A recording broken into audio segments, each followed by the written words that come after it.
안녕하세요. 안녕하세요. 반갑습니다. 반갑습니다. 사랑합니다. 사랑합니다.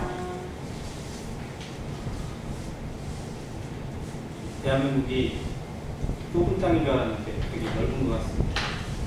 어느 쪽은 정말 물난리가 그렇게 나고 있는데 또 이쪽에는 해가 거의 보이지 않는 모습을 보면서 쉽지 않은 그런 시절이구나라는 생각을 다시 했습니다. 혹시 우리가 아는 분들 중에 그런 어려움을 겪는 분들은 없는지, 거기 서울에 있는 지역 모임은 어려움은 없는지 기도가 됩니다. 서로 정말 관심 갖고 서로 돌아보는 그런 마지막 때가 되길 바라고, 오늘 요한계시록 17장을 같이 묵상해 보도록 하겠습니다. 계시록 16장에서 7 대접이 쏟아지는 모습들을 쭉 그려졌는데요. 이 17장은 그 사이에 들어있는 삽입장이라고 보시면 될 것 같습니다. 왜냐하면 17장 1절에 7 대접을 가진 7 천사 중 하나가 와서 내게 말하여 이르되 이리 오라. 많은 무리에 앉은 큰 음녀가 받을 심판을 내게 보이리라. 즉 7 대접이 쏟아지고 있는 중에, 즉 7 대접의 심판 중에 이 음녀의 심판이 어떤 부분에 나타나게 되는 것 같습니다. 그런데 이 음녀에 대해서, 그리고 18장의 큰 성 바벨론에 대해서, 이게 같은 부분인데요. 이걸 집중적으로 보여주세요. 17장과 18장 이 부분이 우리가 흔히 말하는 그 바벨론, 음녀, 또 다른 얘기하면 천주교 뭐 이런 부분을 얘기하는데, 이 부분이 왜 이렇게 많은 비중을 차지해서 하나님이 계시록의 그 뒷부분에 이걸 집중적으로 다루고 계시는지 생각하지 않을 수가 없어요. 왜냐하면 이게 하나님이 반드시 심판해야 되는, 하나님이 정말 절대 용서할 수 없는 그러한 모습이 어디에 있는지 한번 생각해 볼 수 있다는 것입니다. 하나님은 악한 일을 범하고 나쁜 짓을 하는 것에 대해서는 어떻게 보면 정말 긍휼로 용서하실 수 있고 그리스도의 보혈로 용서하실 수 있지만, 절대적으로 용서할 수 없는 게 뭐냐면 성령을 해방하는 거죠. 하나님의 은혜를 모독하는 거고, 그 은혜를 정말 거짓 것으로 바꿔버리는 이 성령 해방죄는 절대 용서할 수가 없거든요. 근데 그 부분을 어떻게 보면 이 부분에 다루고 있는 것이 아닌가 생각이 되었습니다. 그래서 이 음녀에게 내려진 심판의 모습에 대해서 한번 살펴보면서 정말 참된 신앙의 모습을 다시 한번 새기고 이 시대를 바로 분별할 수 있는 지혜가 성도들에게 있기를 다시 한번 바랍니다. 자, 무리에 앉은 큰 음녀라고 기록되어 있습니다. 근데 물이 어떤 물이냐면 많은 물이라고 기록되어 있고 그 위에 앉아 있다고 기록되어 있습니다. 음녀가 지금 현재 거처하고 있는 곳이, 즉 거하고 있는 곳이 어디냐면 많은 물 위라고 되어 있어요. 근데 이 물이 뭐냐면 15절에 보니까 또 천사가 내게 말하되 내가 본 바 음녀가 앉아 있는 물은 백성과 무리와 열국과 방언들이니라 라고 설명을 해주세요. 이 17장은 비밀로 나와 있는 부분들을 차근차근 설명해 주는 내용으로 나타나 있습니다. 그래서 물은 뭐냐면 많은 백성들, 무리들, 열국, 그리고 방언, 지금 세상 모든 민족을 의미합니다. 세상 모든 나라들을 의미해요. 세상 모든 나라와 모든 민족들 위에 자리 잡고 있고 통치하고 있고 그걸 지배하고 있는 세력, 이게 음녀로 나타나 있습니다. 근데 왜 음녀라고 쓸까요? 남자라고 하지 않고 음녀라고 기록을 했어요. 이 부분은 이게 간음하고 행음하고 하는 부분을 일단 표시해 주는 거고요. 그리고 여자를 집중적으로 조명하고 있는 부분이 나타납니다. 이 두 가지 부분을 생각하면서 뒤에 있는 말씀들을 보겠습니다. 2절, 땅의 임금들도 그와 더불어 음행하였고 땅에 사는 자들도 그 음행의 포도주에 취하였다 하고, 세상이 이 음녀에게 속아서 같이 행음하고 같이 놀고 거기에 쭉 빠져버렸어요. 거기에 놀아난 거죠, 한마디로. 세상을 속이고 세상 모든 민족과 나라들을 속이면서 자기의 세력을 구축하고 자기의 목적을 달성해 가는 그런 존재가 바로 이 음녀입니다. 자, 이 음녀에 대해서 이제 자세한 설명으로 3절부터 나오는데요. 그 성령으로 나를 데리고 광야로 가니라. 내가 보니 이 여자 음녀가 붉은 빛 짐승을 탔는데 그 짐승의 몸에 하나님을 모독하는 이름들이 가득하고 7머리와 10뿔이 있습니다. 이 음녀가 물 위에 해산물을 지배하는데 실상은 뭐를 타고 있느냐면 붉은 빛 짐승을 타고 있어요. 짐승이 또 나오죠.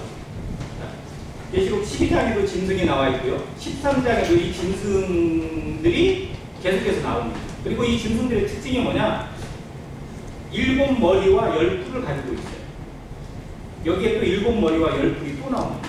즉, 이 짐승은 12장에 나올 때 나타난 것처럼 사단 마귀를 의미합니다. 그리고 13장에서는 사단 마귀로부터 그 건설을 부여받은 정말 적그리스도 세력을 의미합니다.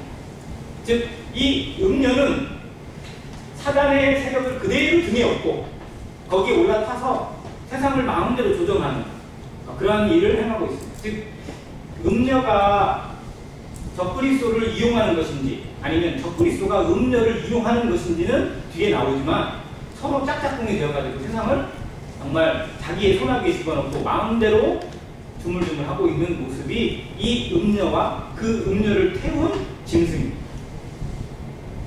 이 짐승에 대해서 이제 뒤에도 나오고요. 여자에 대해 설명해 주는데 사절이 확실한 음녀가 누구인지를 보여주는 증거입니다. 사절, 그 여자는 자주빛과 붉은 빛 옷을 입고 금과 보석과 진주로 꾸미고 손에 금잔을 가졌는데 가증한 물건과 그의 음행에 더러운 것들이 가득하다. 이 음녀를 설명해 주고 있습니다. 즉 뭐냐면 옷을 입었는데 자주빛과 붉은 빛을 입어요. 자주빛은 원래 누가 입는 거죠? 자주색 옷은 왕이 입는 거죠. 내가 왕이다라는 한마디로. 붉은 빛, 권위와 어떤 그런 힘을 상징하는 그런 옷을 입고 그리고 온갖 금과 보석과 진주로 자기를 치장하고 장식을 합니다. 그리고 손에 뭘 가졌다고요? 금잔을 가졌습니다. 이 금잔이 어떻게 보면 이 말씀의 포인트예요. 손에 금잔을 쥔 음녀, 이게 누굴까요? 이 금잔에 대해서 보여드리겠습니다. 자, 5절, 그의 이마에 이름이 기록되었으니 비밀이라 큰 바벨론이라 땅의 음녀들과 가증한 것들의 범이라 하였다. 이 이마에는 이름이 기록되어 있어요. 자기가 누구인지를 보여주는 거죠. 근데 거기 뭐냐면 비밀이에요. 큰 바벨론이고 땅의 음녀들과 가증한 것들의 어머니라고 기록되어 있습니다. 과연 이 음녀는 누굴까요? 자, 여기에 어디 성경학자들은 이 음녀를 좀 이상한 세력으로 비유하기도 하고 얘기도 하고 그랬어요. 또 다른 빌리그레암 목사 같은 경우는 이 음녀를 뭐라고 설명했냐면 공산주의라고 이야기를 한 적도 있습니다.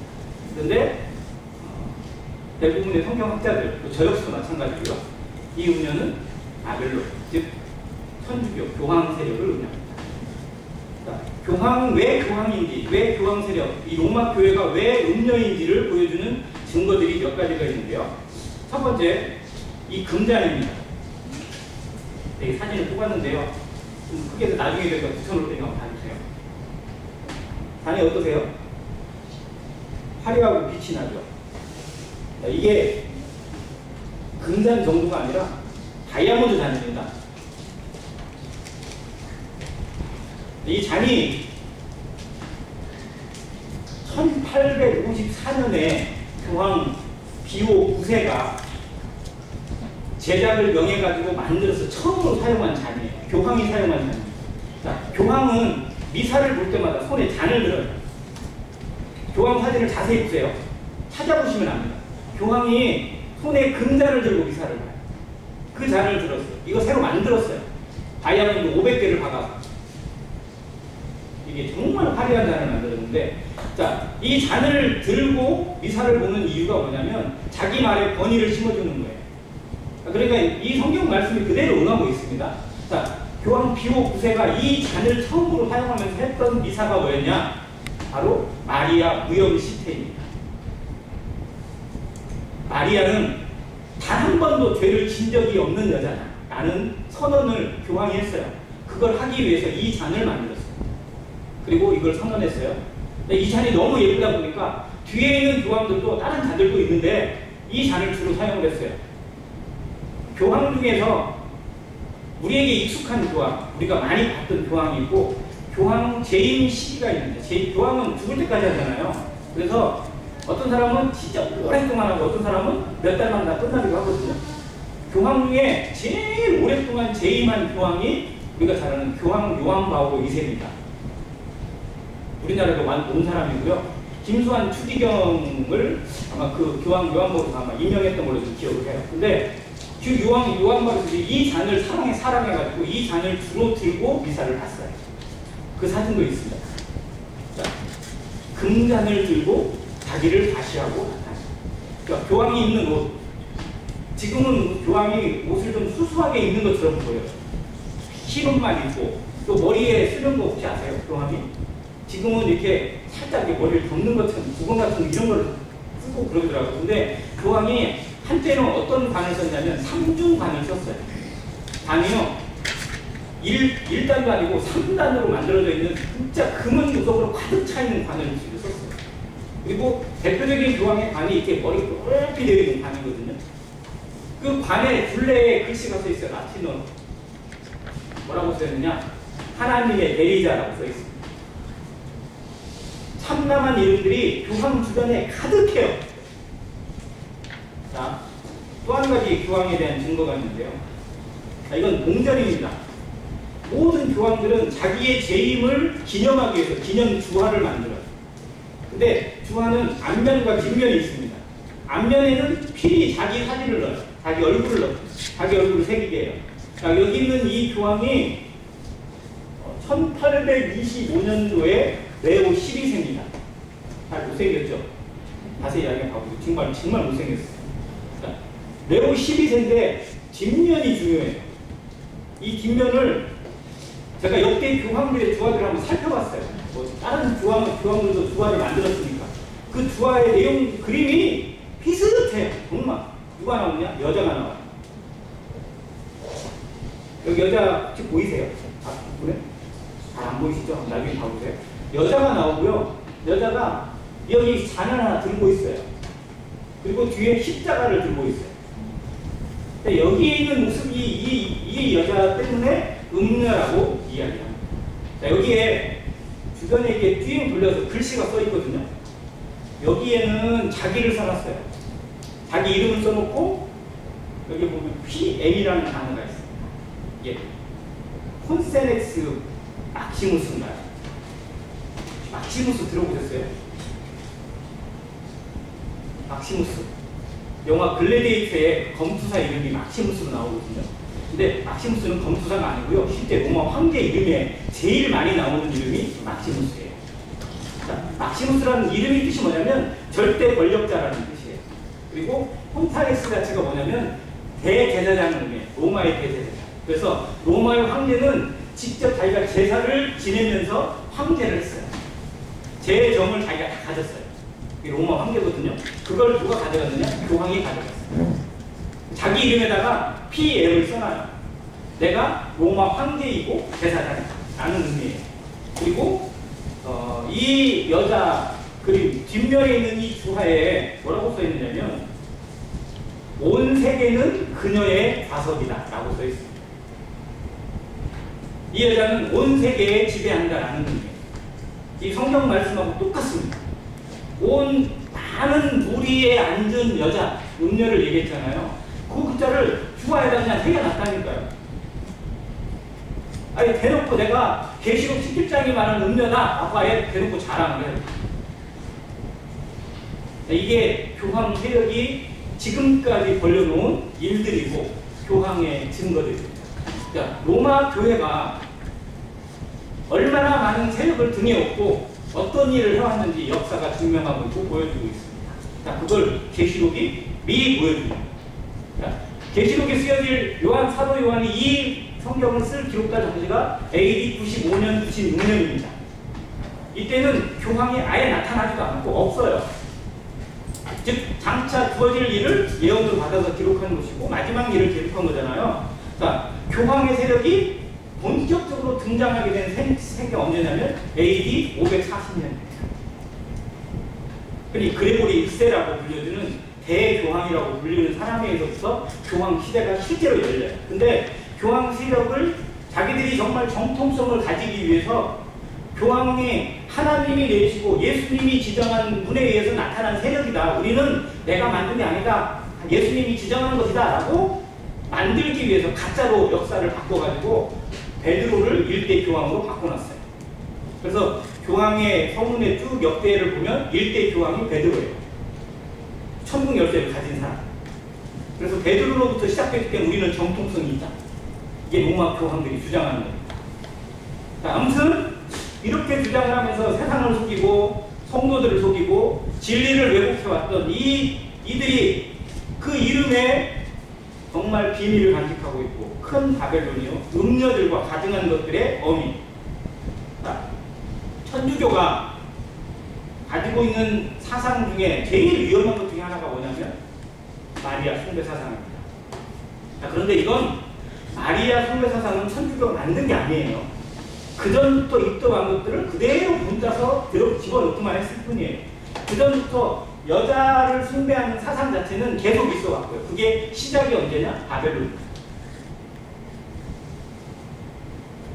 여기에 나오는 그 큰 성 바벨론이라고 부르고 또 큰 바벨이라고 부르는 이유 중에 하나가 뭐냐면 교황 세력의 그 구심점을 이루고 많은 신앙의 근간을 이루는 것 중에 하나가 뭐냐면 마리아 앞에 가서 성모 마리아를 섬기는 그런 사상인데 그걸 만들기 위해서 교황들이 얼마나 많은 거짓말을 했고 성경을 왜곡했는지 알 수 없어요. 그런데 마리아 숭배 사상은 천주교가 만든 게 아니라 어디서 왔냐? 바벨론에서 왔어요. 바벨론의 고대 바벨론의 창시자가 니무롯입니다.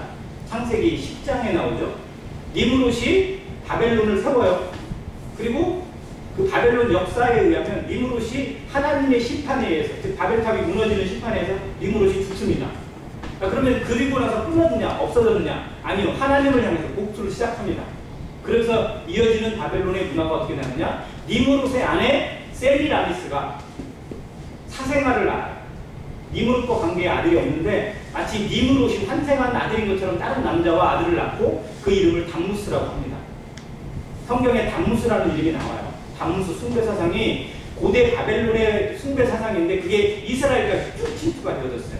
자, 세미라미스가 담무스를 낳고 그리고 그 담무스를 양육하면서 자신이 니무롯의 그것을 그대로 정통으로 이어받았다. 그래서 자기가 여황제가 됩니다.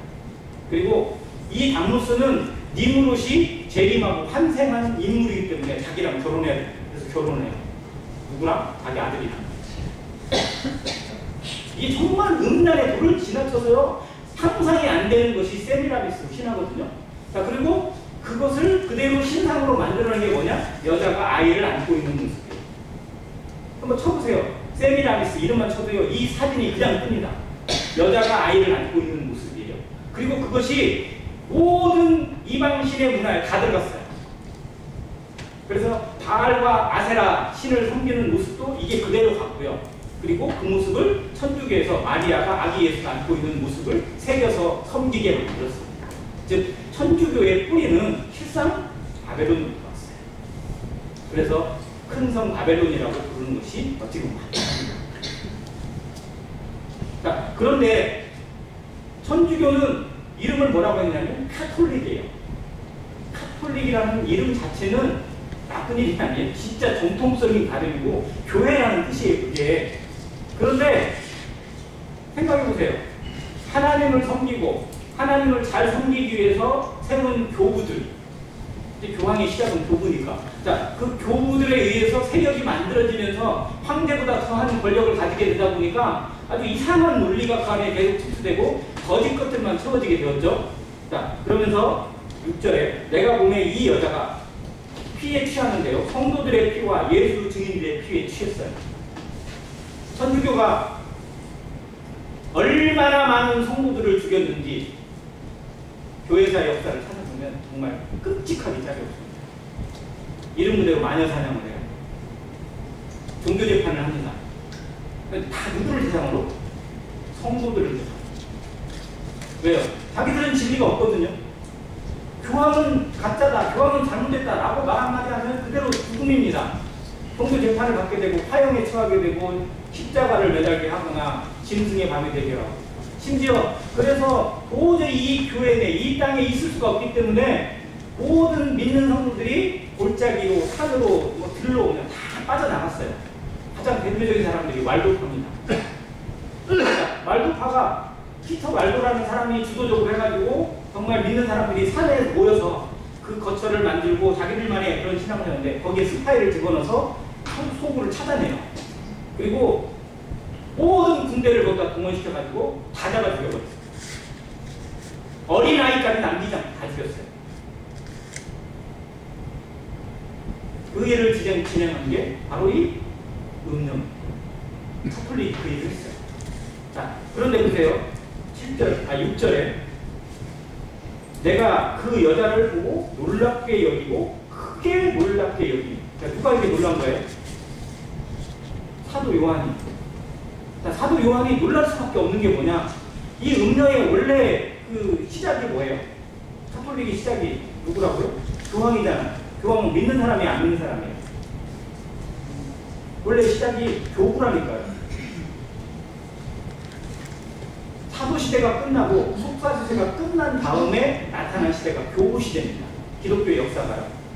자, 이 교구 시대는 정말 지혜가 있고 뭔가 좀 똑똑하고 뭔가 좀 어떤 권위가 있는 사람들이 교회를 대표해서 말씀을 가르치고 성경을 해석하고 그리고 어떤 것들을 지정해주고 그리고 이단에 대해서 정죄하고 무엇이 옳은지 무엇이 그른지를 판단하는 사람들이 교구였어요. 자, 그런데 교구들이 서로 싸우기 시작하는 거예요. 왜냐하면 내가 정통이다. 내가 더 높다. 왜? 세력이 커지다 보니까. 이거를 만들어낸 사람이 실제로는 콘스탄틴입니다. 왜냐하면 지하에 있을 때 정말 핍박받고 환난받고 그러면서 숨어서 지낼 때는 교구 시대고 뭐가 없죠. 그냥 진짜 믿음밖에 없었어요. 그런데 땅으로 나오게 해가지고 돈 주고 건물 지어주고 뭐 해주고 다 위해주니까요. 온갖 잡다한 사람들이 다 몰라요. 그러다 보니 거기서 자기가 우두머리 되려고 하는 사람들이 나올 수밖에 없죠. 자, 그래서 교구들이 싸워요. 야, 예루살렘이 정통이야. 뭔 소리야? 안디옥이 먼저야? 아니야, 알렉산드리아가 더 뛰어나. 아니야, 로마가 최고야. 자, 그러면서 네 교구가 싸웠어요. 진짜 전쟁을 벌였어요. 그리고 누가 이겼어요? 최종적으로 로마가 이겼어요. 그래서 로마의 교구가 교황이 됐어요. 이 기독교의 역사 중에 정말 비참한 장면입니다. 자, 그런데 보세요. 이 교구들은 원래 믿는 사람들의 우두머리고 장로들이고 사도급에 해당되는 사람들이에요. 자, 그런데 그 사람들에 의해서 이루어진 역사를 사도 요한이 본 거예요. 성도들이 이 사람들에 의해서 죽임을 당하고 진리가 이 사람들에서 왜곡되어지고 이 단체에서 이들에 의해서 모든 하나님의 진리가 싸그리 망가지는 이 역사, 암흑의 시대를 보는 순간에 얼마나 놀랐을까요? 피가 끓는 거죠. 사단 마귀가 대적하는 게 아니라 사단 마귀의 정말 척자같이 뽑은 이 천주교에 의해서 카톨릭에 의해서 성도들이 죽임을 당하고 교회가 핍박당한 것을 사도 요한이 목격하고 눈으로 보고 나서 얼마나 놀랐을까요?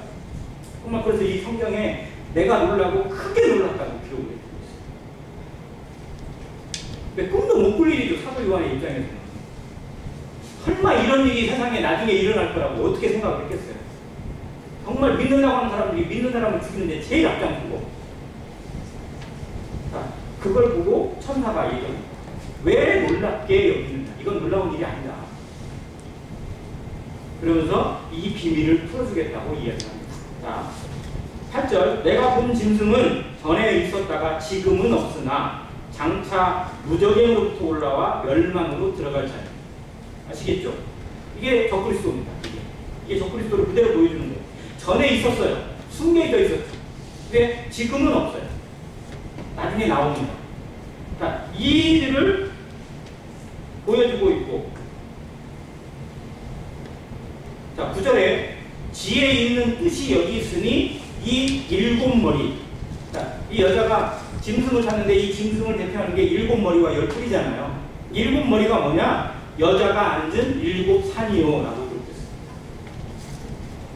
뒤에는 일곱 왕으로 나와요. 이 두 가지 의미가 서로 상징적인 의미, 실제적인 의미와 상징적인 의미가 포함되어 있는데요. 일곱 산은 무엇을 의미하냐? 로마를 의미합니다. 로마는 일곱 산 위에 건설된 도시예요. 로마라는 도시가 실제적으로 지형적으로 일곱 개의 산이 있어요. 실제로는 동산이고 언덕이라고 할 수 있지만 7개의 산이 로마에 있습니다. 그 이름도 다 있어요. 자, 그 산 위에 건설된 도시가 로마입니다. 즉, 이 여자는 어디 위에 앉아있다고요? 로마 위에 앉아있습니다. 어딘지 아시겠죠? 지금 로마에 있는 교황청 뭐예요, 이름이? 바티칸입니다. 바티칸. 자, 바티칸은 크기가 어느 정도냐면요, 뭐 면적으로 따지니까 0.4제곱킬로미터라고 돼 있어요. 그러니까 이쪽이 1km, 이쪽이 400m, 뭐 이 정도라고 보시면 돼요. 크지도 않죠. 자, 근데 바티칸 시티는 국가일까요, 아닐까요? 국가예요. 국가입니다. 전 세계에서 가장 작은 국가예요. 국가로 인정이 되어 있어요. 유엔에 가입되어 있고요. 전 세계에 대사들도 파견하고 있고 거기에 가 있는 공간도 있어요. 정말 어떻게 보면 전주 땅에 뭐 몇 분의 몇도 안 되는 그것을 국가라고 인정을 해놨어요. 왜? 교황이 있기 때문에. 이 바티칸을 국가로 인정한 사람이 누구냐? 이탈리아의 독재자 무솔리니예요. 무솔리니가 교황하고 결탁을 하면서 교황 세력을 등에 업기 위해서 국가로 인정을 해줘버렸어요. 2차 세계대전을 일으키면서. 아무튼 그런 역사가 이 교황청에 숨겨져 있습니다. 자, 그런데 가장 작지만 가장 강력한 나라예요. 교황이 가는 곳 막을 사람이 없어요. 미국 대통령도 못 가는 곳을 교황은 갑니다. 전 세계 어디를 가든지 교황이 가는데 못 가게 한다? 말도 안 돼요. 막을 수가 없어요. 교황은 전 세계에 마음 놓고 가는 프리패스가 통일된 사람입니다. 자, 그리고 교황청이 바티칸이 얼마나 부자인지 아세요? 얼마나 부자인지. 전 세계의 금의 60%가 바티칸에 있다고 알려져 있어요. 사실인지 아닌지 안 가봐서 모르겠어요. 근데 아무튼 이 교황이 제일 좋아하고 여기가 제일 사랑하는 것이 금이었어요. 그건 뒤에 18장에 나옵니다. 자, 아무튼 이 7산 위에 앉아 있어요. 로마에 다재하고 있는 거예요. 하여튼 이때 당시에는 로마에 교황 세력도 없었고 그런 교구도 없었어요. 그런데 성경이 이걸 알려주고 있는 겁니다. 자, 그리고 뒤에 있는 7왕이에요. 자, 이것은 이 바티칸이 이 교황 세력 카톨릭이 어떠한 세력인지를 보여주는 겁니다. 지금 실제적으로 있는 곳은 로마에 자리 잡고 있는 거지만 실제적으로 전 세계를 어떻게 지배하는지 그 세력을 다 뒤에 그대로 보여주고 있는 7왕이에요. 자, 7왕이 5은 망하였고 하나는 있고 다른 하나는 아직 이르지 아니하였으니 반드시 잠깐 동안 머물게 될 것이다. 자, 그리고 전에 있었다가 지금 없어진 짐승은 8째 왕이니 7 중에 속한 자라 그가 멸망으로 들어간다. 이게 무슨 말인가 좀 애매했는데 설명을 해보니까 7제국이 나옵니다. 7왕은 7제국의 의미예요. 전 세계를 지배하고 하나님의 나라 이스라엘을 핍박하고 그 세계를 통치했던 7제국이 있습니다. 제일 첫 번째가 고대 바벨론이에요. 그리고 애굽, 그 다음 아수르, 그 다음 신바벨론, 그리고 페르시아, 그리고 헬라, 그리고 지금 로마. 이 7제국입니다. 성경의 7제국 그대로 그려주고 있어요. 자, 7제국이 실제로는 7제국인데 바벨론은 고대 바벨론과 신 바벨론 2개가 같이 들어있어요. 이 바벨론이 그래서 중요합니다. 니무롯에서 시작된 고대 바벨론, 그리고 느부갓네살에 의해서 다시 부흥된 바벨론. 이 바벨론에 의해서도 이스라엘이 최종 멸망을 하잖아요. 자, 그 5은 망하였어요. 즉, 이 바벨론을 하나로 합치면 6이 망했는데 실제는 5이 망했어요. 그리고 하나는 있어요. 그게 있는 게 뭐냐? 로마예요. 지금 현재 로마. 왜? 이때 당시 로마의 제국의 지배를 받고 있으니까. 자, 그런데 다른 하나는 아직 이르지 않아요. 새로운 것이 온다. 그런데 새로운 것이 오는 것이 8번째 왕인데 8번째 왕이 언제냐? 전에 있었다가 지금은 없어진 짐승이에요. 즉 바벨론은 전에 있었다가 없어졌어요. 그런데 새롭게 나타난다는 이 신바벨론, 새로운 바벨론 세력으로 인해서 전 세계가 놀아나게 될 것이다 라는 것을 성경이 보여주고 있습니다. 이 바벨론 세력을 뒤엎고 실제로 음녀 바벨론, 천주교 세력이 정말 짐승의 권세와 함께 세상을 쥐락펴락하고 마음대로 주무르는 시대가 마지막 시대. 지금도 천주교에 의해서 자행되고 있는 일들이 얼마나 많은지 그 내용을 제대로 알게 되고 다 알게 되면요, 끔찍하다 못해 잔인합니다. 1517년에 마르틴 루터에 의해서 종교개혁이 일어나게 됩니다. 유럽이 뒤집어졌어요. 독일뿐만 아니라 온 유럽에 종교개혁의 불씨가 퍼져나가게 되자 천주교가 당황을 합니다. 이거 이상한데? 왜? 종교개혁이 일어나게 된 배경이 천주교 때문이잖아요. 천주교가 썩었기 때문에, 교황이 썩었기 때문에 일어난 거잖아요. 그래서 야, 이대로 갔다가는 천주교 문 닫게 생겼다. 우리도 뭔가 해야 되겠다 라고 해서 천주교가 개혁을 시도합니다. 그게 예수회예요. 프란시스코 로욜라라는 사람이 등장해서 예수회를 만들고 우리도 바뀐다, 우리도 이렇게 바꾼다 라고 해서 만들어낸 게 예수회인데요. 예수회가 실상은 천주교를 개혁시키고 바꾸기 위해서 만든 게 아니라 더 강력한 통제를 위해서 만들어낸 비밀 조직입니다. 이때부터 예수회는 전 세계에 있는 정보기관이나 은밀한 조직과 다 연결이 되었어요. 전 세계에 자기들의 스파이나 그런 사람들, 이런 사람들을 다 심어놨어요. 예수회가 하는 일입니다. 그리고 세계의 어떤 음모에 예수회가 관여 안 된 일이 거의 없을 정도입니다. 역사적으로 유명한 사건들에 대부분 예수회가 연관이 된 걸로 나타나 있어요. 근데 비밀에 감춰져 있기 때문에 제대로 몰라요. 가장 대표적인 사건이 링컨 대통령 저격 사건입니다. 이게 그냥 우리는 오수할 때가 이렇게 그냥 기분 나빠서 쐈다고 알려지잖아요. 근데 실상 그 뒷면의 배경에는 예수회의 농간과 그 모든 비밀이 담겨져 있다고 알려져 있습니다. 알기 시작하면 정말 끔찍해요. 세계를 움직이고 보이지 않는 풍토입니다. 지금도 천주교는 자기들의 이권을 위해서, 자기들의 세력을 위해서 정말 비밀을 움직이고 있고 세계에 여러 가지 것들을 만들어내고 있는 그런 조직입니다. 순수하게 자기 목적을 위해서. 아무튼 그러한 조직이라는 것을 여기서 말해주고 있고, 이 8개 왕에 의해서 나중에 결국은 망하게 들어가서 하나님의 심판을 받을 수밖에 없다고 알려집니다. 그런 다음에 이제 10왕을 설명해주고 있습니다. 아직 나라를 얻지 못하였으나 다만 짐승과 더불어 임금처럼 한동안 권세를 받으리라. 이 열왕에 대한 해석이 여러 가지인데요. 대표적으로 그때 당시에 로마 시대에는 아직 나라를 얻지 못했으나 나중에 세력을 얻게 되는 사람들, 얻게 되는 세력들이라고 알려져 있는데, 이게 공통적으로 어떻게 이해하냐면 로마가 분열되고 나타나는 12족을 얘기합니다. 우리가 아는 것처럼 조금만 얘기하면 앵글로 섹슨족 들어보셨죠? 게르만족, 스웨비족, 무슨 족, 반달족, 원족 있어요. 10개 족이 있어요. 이게 다 어디로 쪼개졌어요? 유럽을 만들어낸 나라입니다. 즉 이게 EU를 의미해요. 유럽 공동체를 의미해요. 지금 그때 당시에는 없어요. 세력이 없어요. 그런데 나중에 세력을 얻고 정말 세계를 쥐락펴락하는 세력이 될 것이다. 저는 EU가 아니라 거기에 미국이 가입된 나토가 아닐까 생각도 합니다. 왜냐하면 미국의 뿌리는 어디에? 영국이잖아요. 그러니까 실상은 같은 EU인데 미국이 대표적으로 추진하면서 실제로는 나토를 더 강력하게 만들었기 때문에 EU가 될지 나토가 될지 모르지만 아무튼 전 세계의 모든 세력을 쥐락펴락하고 세상을 좌우하게 돼요. 즉 러시아가 북방왕이고 중국이 동방왕이잖아요. 그런데 그 모든 것들을 이용해 먹고 오히려 자기들의 세력을 만들어낼 세력이 바로 이 EU를 이용한 서방왕의 세력이 될 것이다. 저는 그렇게 예상합니다. 아무튼 그 모습도 여기에 성경에서 이미 예언을 해주고 있습니다.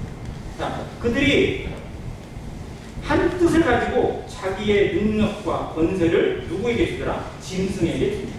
마지막 때가 되면 적그리스도가 본격적으로 모습을 드러내게 때 적그리스도에게 모든 권세가 가요. 즉 그 모든 세력을 대표해서 전 세계의 단일 정부를 구성하고 세계를 통치하게 될 세력이 바로 적그리스도라는 것을 여기서 볼 수 있습니다. 그리고 그들이 어린 양과 더불어 싸우려니와 어린 양은 만주의 주시오 만왕의 왕이심으로 그들을 이기실 터이요 그와 함께 있는 자들 곧 부르심을 받고 택하심을 받은 진실한 자들도 이기리이다. 이것이 하나님의 선언이고 하나님의 경륜입니다. 아무리 세력이 크고 아무리 사단 마귀의 권세를 가지고 세상에 있는 모든 영혼들을 낚시긴 하더라도 하나님의 말씀을 이길 수는 없고 그리스도를 이길 수는 없습니다. 최후의 승리는 바로 재림하는 예수 그리스도에게 있고 믿는 성도들에게 있다는 사실을 성경이 보여주고 있습니다. 우리는 지금은 핍박을 받을 수 있고 지금은 어려움에 처할 수도 있고 지금은 환난에 넘겨져서 정말 이게 끝나는 거라는 그런 생각이 들 수도 있습니다. 그러나 하나님은 세상을 이기셨습니다. 너희가 세상에서는 환난을 당하나 담대하라. 내가 세상을 이기었노라. 또 최후에 이기실 것입니다.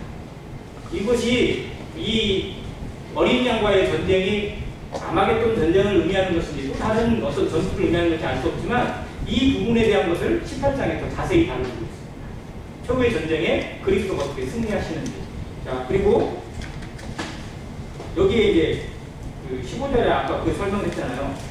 16절에 보면 특이한 게 나와요. 내가 본 바 이 열불과 짐승은 음녀를 미워하여 망하게 하고 벌거벗게 하고 그의 살을 먹고 불로 아주 사르리라. 좀 이해 안 되는 내용이 나오죠. 자, 이게 뭐냐면요. 짐승이 있습니다. 그리고 열불이 있어요.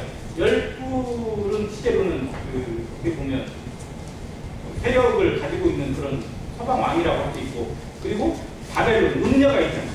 이 셋이 짝짝꿍이 돼가지고 삼위일체가 돼가지고 세상을 막 마음대로 이렇게 했었거든요. 그런데 이 사이에 동맹이 깨져요. 마지막 때, 마지막 환란의 때 왜 무슨 일로 깨질지는 정확히 알 수 없지만, 즉 짐승과 이 왕이 열왕이 음녀를 배신했어요. 근데 제가 생각할 때는 토사구팽 같아요. 써먹을 만큼 다 써먹었습니다. 예, 앞세워가지고 뭔가를 시도했는데 이미 이용 가치가 다 되면 어떻게 돼요? 버리잖아요. 그게 세상 권력의 특징 아닌가요? 토사구팽이라는 단어는 정말 그 고대 중국에서부터 유행돼가지고 지금까지도 계속 써먹고 있는 단어 중에 하나입니다. 아무튼 이 때도 아마 이러지 않을까 생각이 들어요. 즉 음녀 세력이 배신을 당하고 철저하게 망가지고 그리고 발가벗겨져서 불로 아주 사르게 된다고 기록되어 있습니다. 즉 존재 자체를 아예 싸그리 없애버리는 그러한 모습이 기록되어 있는데, 이것에 대해서 18장이 왜 더 자세한 내용이 나오느냐, 이 바벨론이 과연 어떻게 사라지게 되는지, 왜 사라지게 되는지 18장에서 어느 정도는 좀 보여주고 있는 것 같습니다. 그렇게 해서 또 보시면 도움이 될 것 같고, 이는 하나님이 자기 뜻대로 할 마음을 그들에게 주사, 즉 하나님께서 그들에게 이걸 잠시 허락하신 거예요. 이루게 하시고 그들의 나라를 그 짐승에게 주게 하시되, 즉 이 세상을 짐승이 온전히 통치할 수 있도록 잠깐은 허용을 하셨지만, 그러나 하나님의 말씀이 응하기까지, 하나님이 때가 찬 경륜을 이루기까지만 허용되는 것입니다. 실제로는 하나님의 때가 보면 성경의 모든 것을 이루는 근거가 됩니다. 성경이 그 얘기 하시잖아요. 때가 참에, 때가 이름에, 하나님의 날에, 혹은 그의 날에, 이런 성경들의 표현이 있거든요. 이것이 하나님이 정하시는 때를 의미합니다. 예수 그리스도를 이 땅에 보내시는 때, 그게 때가 참회로 나와요.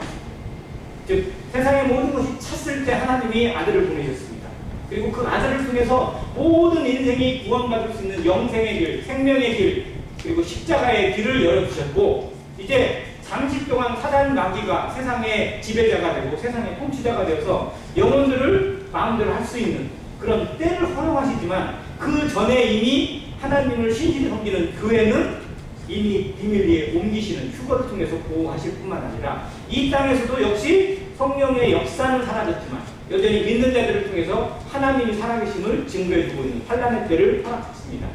그리고 최후에는 그것만 사라지게 될 그런 때, 즉 마지막 아마겟돈 전쟁에 의해서 정말 이스라엘이 최종 멸망을 당하고 성도들이 망할 것 같은 때에 하나님의 때가 차서 아들 예수 그리스도가 그 땅에 강림하셔서 불꽃 같은 눈으로 강림하셔서 그들을 모두 다 제하시고 사라지게 하시고 최고의 승리를 정치하시는 모습을 성경이 그려주고 있는데, 그때가 차기까지 세상은 잠시 허용되었습니다.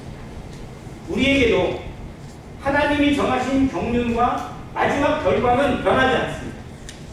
성도들에게 약속하신 하나님의 언약은 단 한 번도 꺾인 적이 없고 사라진 적이 없고 취소되지 않습니다. 다만 우리 마음에서 잠깐 약해질 뿐이에요. 어떤 일이 생겼을 때 정말 우리가 예상치 못한 일을 당하게 되었을 때 정말 어떻게 되는 거 아니야? 라는 그런 우리 마음에 낙심되어지는 건 있을지 몰라도 하나님의 언약은 절대 사라지지 않습니다.